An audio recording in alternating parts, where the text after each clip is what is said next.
Powerful name. Ladies and gentlemen, welcome back once again. It is your favorite podcast. As we all know, I've been telling you this every week for the last 3 years. Your favorite podcast is Keeping It Rio, and we are live today. Actually, we're recorded today, but my guest today is going to be very exciting. I can already tell. We literally just met, which is kind of the deal with me on some of the shows.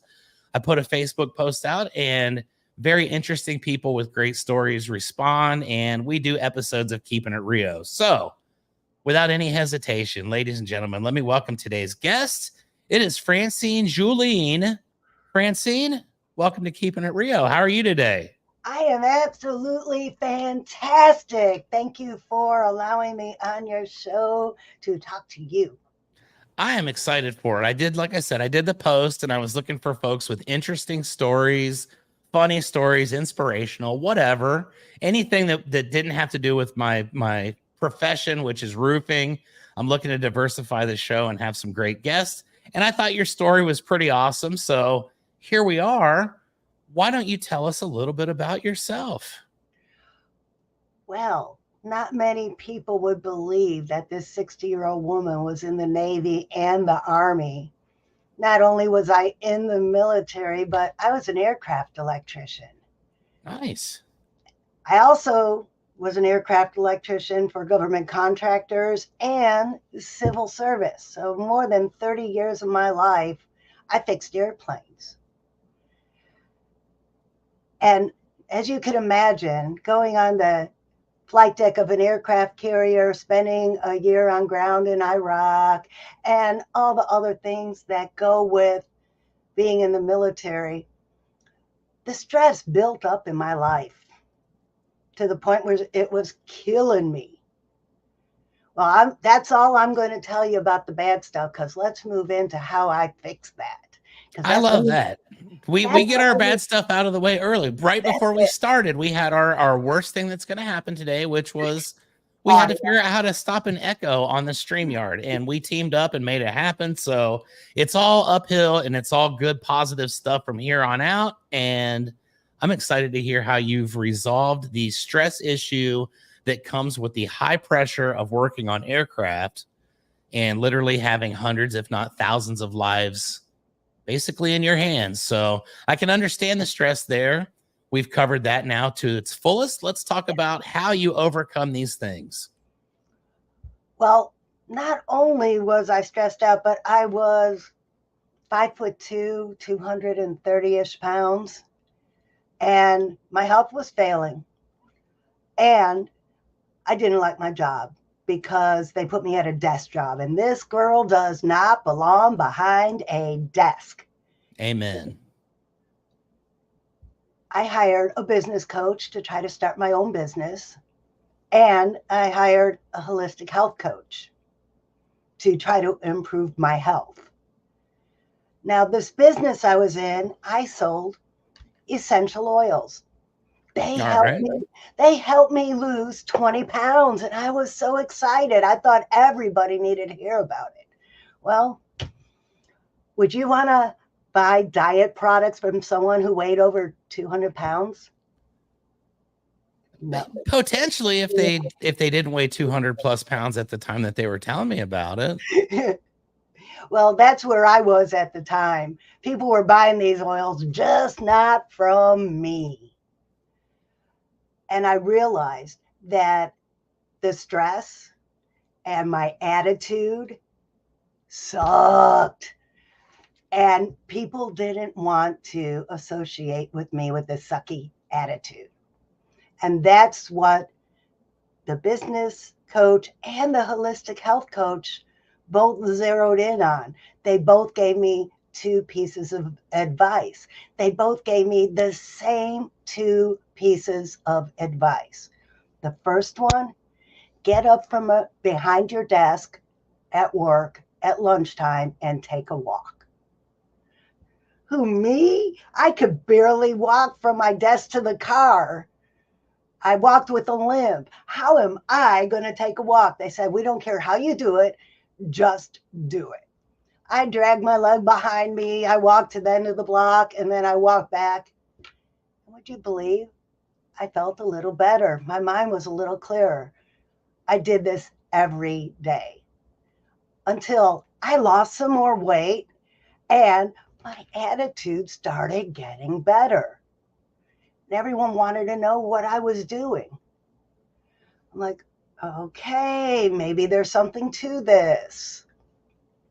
The other piece of advice they both gave me was to meditate. Like, I can't calm all these noises down in my head and make all this stuff stop. Well, what I didn't understand at the time that I eventually learned, these walks I was taking every day at lunch were a form of meditation. Most people think meditation is, oh, if it was that, I wouldn't be doing it. Because I am a very energetic person who likes to move. Well, I learned different ways to meditate. And then because I started feeling so much better and so much healthier and so much more vibrant, and people were really noticing the difference in me, I took a deep dive. I'm a little bit of an overachiever. So I took this deep dive into meditation and I started investigating sound baths and hypnosis and past life regressions. And all of this just gave me a whole new meaning to my life. At this time, remember, I told you I wanted to start a business and I had these wonderful essential oils. And I had a half-written dissertation for my doctoral studies that I wanted to get published.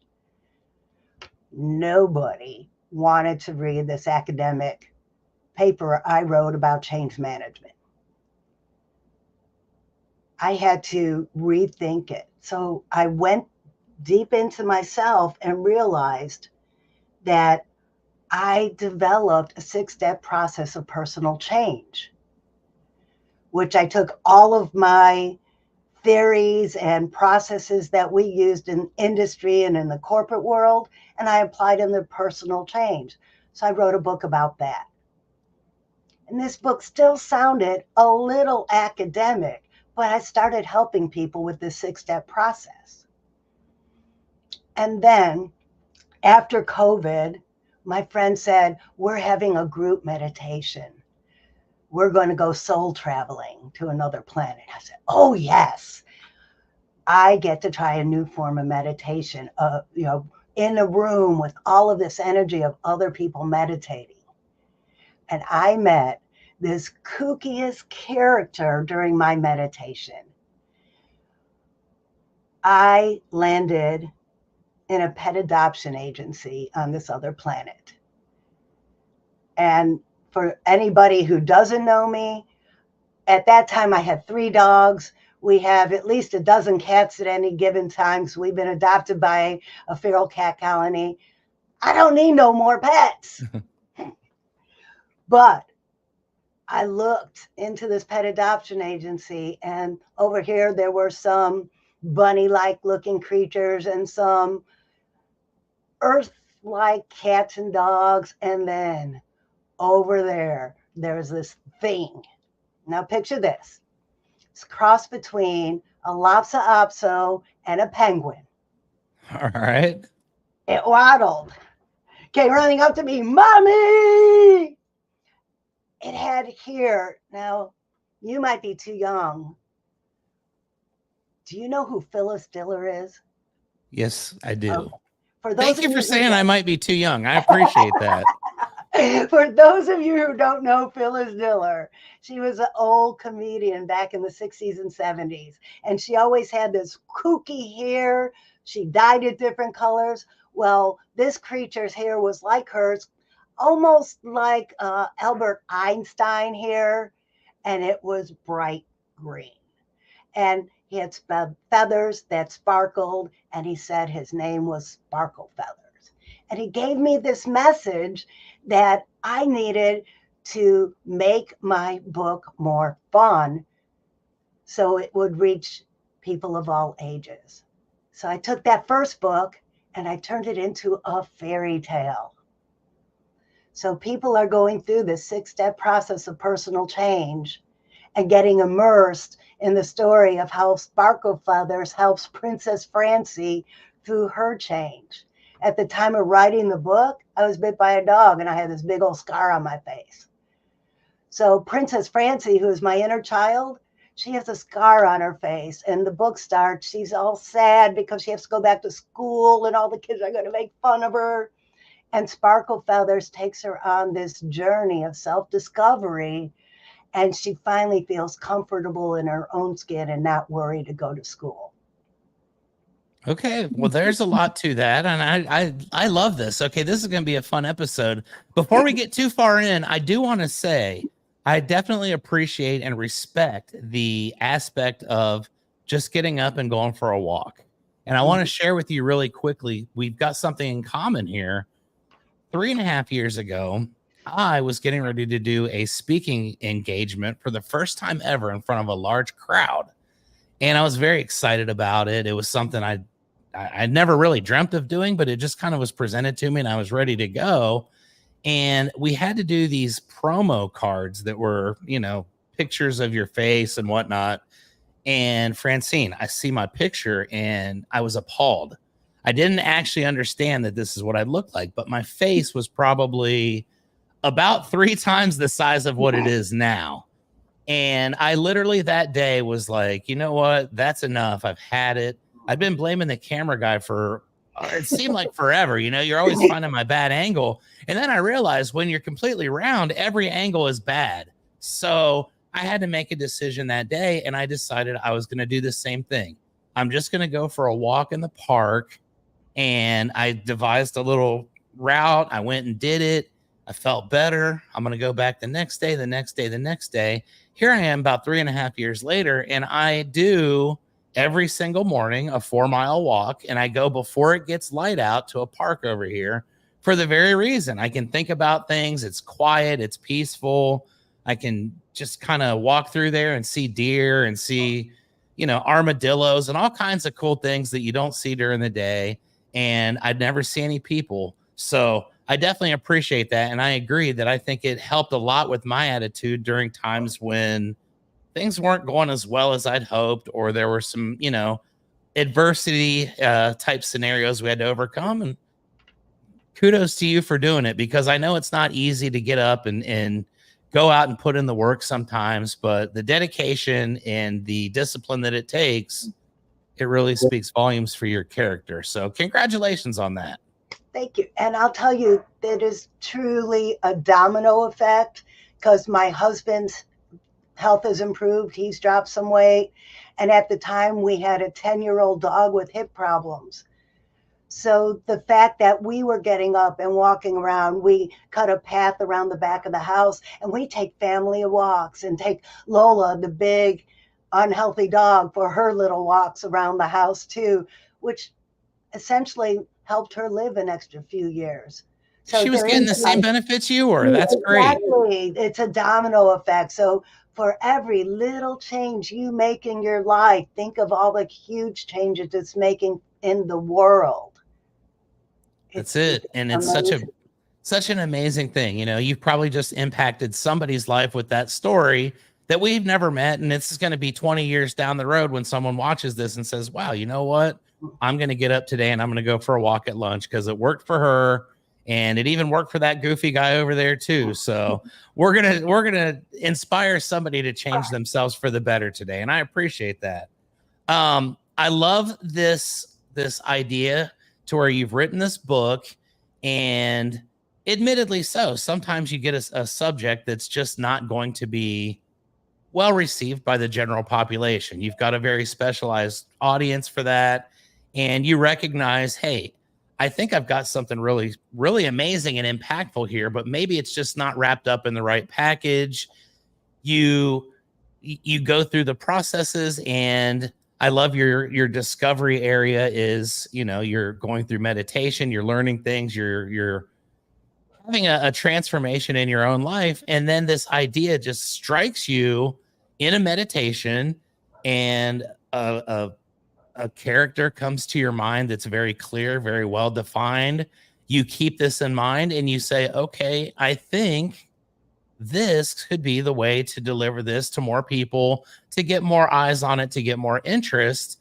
And I have to admit, a adult fairy tale is very interesting, not something I've really ever thought of. So tell me a little bit about the process that goes into, coming up with the storyline. Like you said, you've already kind of got the guidelines down, but transforming this from a a book that people are just going to sit down and read and nothing really exciting is going to happen, to an adventure and a journey that they're going to go on with you that's going to help transform.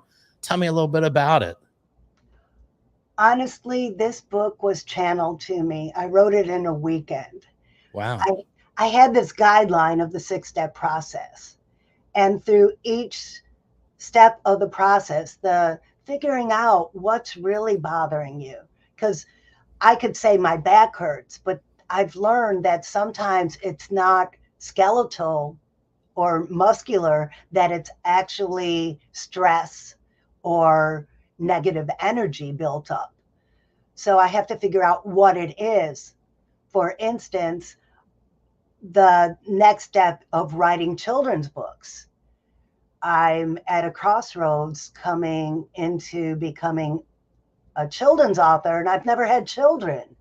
So that's causing some new stress in me, and I've had to release it and let it go, to know I have done so many things in my life and they've all turned out well. And if they didn't, because I was meant for bigger and better things, I've had to release that stress so I can fill myself up with positive thoughts to keep the creativity flowing for the children's series. So I have learned that the 6-step process, you have to define what is causing the problem, not the symptom. So that's where the book starts, is figuring out, why is Princess Francie so afraid? And it's because she has had problems in her life about being the fat kid. So now here's just one more thing that children are going to identify with her as different, and she's worried that she won't find any friends because of it. So then we get into the next step, is self-reflection, and she learns how to meditate. And then she goes into this spiritual retreat where she meets all of these kooky characters that Sparkle Feathers brings in. And one of the characters is Rose, who was very shy and quiet. And Rose learns how to become a vibrant speaker through Toastmasters, which is where I learned how to speak. So I've taken all of these little parts of my life and some of my clients and even some family members, and I turned them all into these weird characters that people could just identify with as, oh yeah, that's happened to me too. Or, oh, so that's why I feel that way.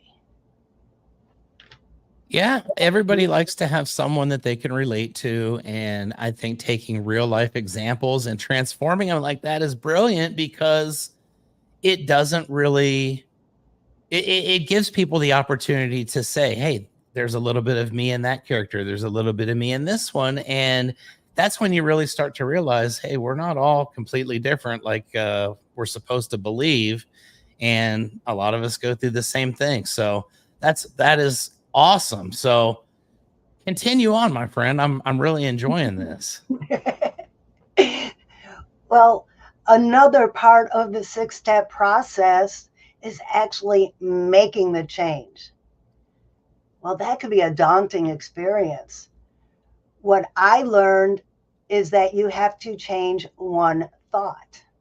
So for me, at the very beginning, when I told you my attitude sucked and I was angry and people didn't like me because of it, the one thought I changed that changed everything, because I was a fat kid, I was on Weight Watchers when I was 8 years old. So imagine going to a birthday party when all the other kids are eating cake and ice cream and you get Weight Watchers ice cream. And let me tell you, back in the early 70s, Weight Watchers ice cream sucked. Right. It wasn't good. I always felt like I wasn't included. Or kids are eating hot dogs and drinking their sodas, and I got carrots and celery. So I was always different, always separated from the norm. And then I was always counting calories. Oh, I can't eat that. And even when I was skinny, I was worried about getting fat. The one thought that I changed that really changed everything in my whole life was to eat to sustain life rather than for pleasure. And that changed my whole thought process because food, alcohol, and other bad habits was what I fell to for comfort, what I call comfort habits. So whenever I was feeling yucky, for whatever reason, I would drink a bottle of wine. I would have mac and cheese. I would do all of these things thinking they were making me more comfortable. But in reality, they were perpetuating the discomfort. Absolutely. That's very well put. And I understand exactly what you mean by that because I think, again, everybody goes through periods in their life where that's how you do cope with things. I've relocated to places in the United States where I don't know a single person, and I've seen myself gain 60, 80, 100 pounds because there's nothing else going on. And it's like, well, okay, at least I'll feel better if I enjoy some of this or some of that. And it's a very easy trap to get yourself caught into. And like you said, the hardest part is taking the action to change. So I definitely appreciate that. And the key is to find out the root cause of why you feel yucky and don't treat the band-aid. Don't put the band-aid on it. And that's what I was doing. I would look for that magic pill. If I could just lose 20 pounds, I would feel better. Well, then I lost 20 pounds and I still didn't feel better because I didn't fix the root cause of what was causing me to put on that weight. Yep. And I think that a lot of people revert back to those bad habits because of that. They don't really ever dive deep enough in to say, hey, the reason why I feel this way is because of that. And again, in a lot of cases, it's very difficult to change. Let's say, for example, the cause of your depression is a family member. It's hard to alienate yourself from people that you're supposed to be close to or that society feels you need to be, in close relation with, even if it's not healthy. And that's something I experienced in life as well. Later in my father's life, we kind of had a little bit of a situation where you realize just because doesn't mean that you have to be in those uncomfortable scenarios. And sometimes that's the hardest decision to make. And that action sometimes it's too much for a lot of people, but it's necessary if you truly want to find the happiness that's at the end of that rainbow. Right. Mm-hmm. Yeah. Absolutely. Let me tell you a story. My 80-year-old friend, the one who introduced me to sparkle feathers in this meditation, he read my book and loved it so much. He asked me to do a keynote address at his church. And I did. I sold 2 books. Nothing spectacular. And remember, I talked about the domino effect. This is synchronicity at its best and a domino effect. One of the ladies who bought my book read it and loved it so much. She shared it with her roommate who suffered from childhood traumas throughout her life. She's in her 70s and never overcame these childhood traumas. She read my book And they both noticed her whole attitude in life changed. So now this woman who bought my book in her 70s signed up to do a keynote address at this church, and she reviewed my book. I sold out last weekend. I sold out of all the book copies I had. People were buying 2 and 3 copies to give to their children and their grandchildren. So the domino effect of just one person reading my book, I sold out 50 copies to people who are sharing them with the next generation. So hopefully, and this is what my children's book series is going to do, let's stop the cycle. Let's grow healthy children into healthy adults so we don't have to fix them later. Right. Seems like a pretty sensible thing to try to accomplish as a society. And I have to say, I love that story. That is so cool that, like you say, it only takes one person. I have people in my organization, my sales. I do training for roofing companies all over the United States. And just the other day, I was in Oklahoma and we were talking about that. And it was like one conversation, one introduction, one door knock, whatever it could be, one chance encounter can change everything. And it can happen anytime. And it usually happens when you least expect it. So here comes the real question now. You've got your book, you've got your copies, you've completely sold out of them. And it seems like now there's going to be a huge wave. What does the future look like for you as far as future publications? Are you going to try to, get enough copies that you can provide a copy to everybody in the world? What's the plan look like business wise for the book now that you've become an overnight success? Like they say, it only took that many years to become an overnight success. Right. Now that you're here and you're on the cusp of an explosion, what does life look like and how does that feel? The children's book, Princess Francine and Sparkle Feathers, Go to the Magic Library, will be out sometime next month. We're just waiting on some final edits of the illustrations. This book is about meditation and how kids could quiet their minds. Princess Francine goes through the Hall of Mirrors, which is self-reflection. And then she goes into her messy bedroom, which I remember my mom constantly telling me, go clean your room. This messy bedroom is nothing more than the unmeditated brain with all those files laying around and crumbled up papers. And then Sparkle Feathers comes in and helps clean it all up, which is meditation. And then Princess Francine could reach for that one book, and that book flies into her and opens it up. And that's the creativity, to be a creator in the world rather than a victim. That book is going to be the first in the series.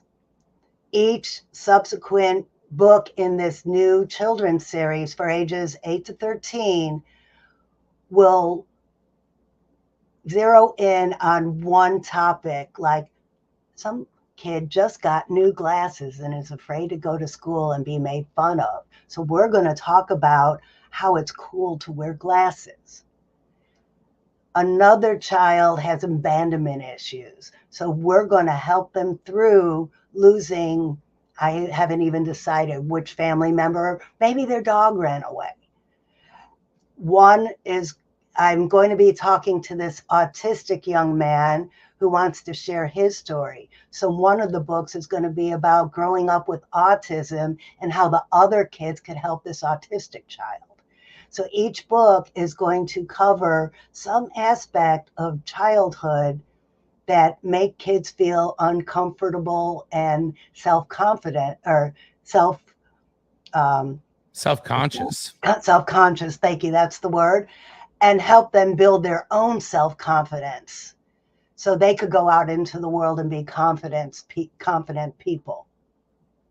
I think that this is the perfect time in history for this concept. We live now in a world where it's heavily driven by social media. And one of the things I've noticed about social media is as you continue to get more and more people that follow what you're doing or watch or listen or pay attention, there are just some really mean people in this world that are not happy with who they are.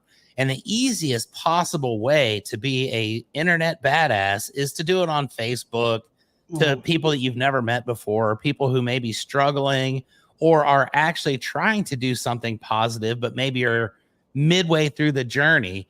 And I think that especially now, you know, when I grew up, we didn't even have this stuff, but I've seen it kind of evolve over the last 20 years. And I'm thinking to myself about kids nowadays, how easy it is to actually be a victim of bullying. I mean, goodness gracious, go look at any of the hot topics in the world. And the first thing you'll see when you open the thing is, well, you know, maybe if this fatso would exercise, he wouldn't be this, or, you know, you're cross-eyed, or you're stupid, or you're missing your smile, or any number of bad things. So to be able to cope with these things now, I think is probably the most amazing time to provide this. And I think it's going to be the most beneficial to our society now. So you're absolutely right. You're chosen to do this, and you've done it, and you're going to impact many lives as we move forward.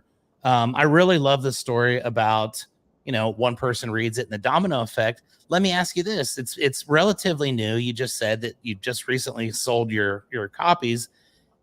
How many people have come up to you after the fact and said, hey, you know what? That book was great. I didn't know going in if I was going to really get into it, but it really told me a story that changed my life.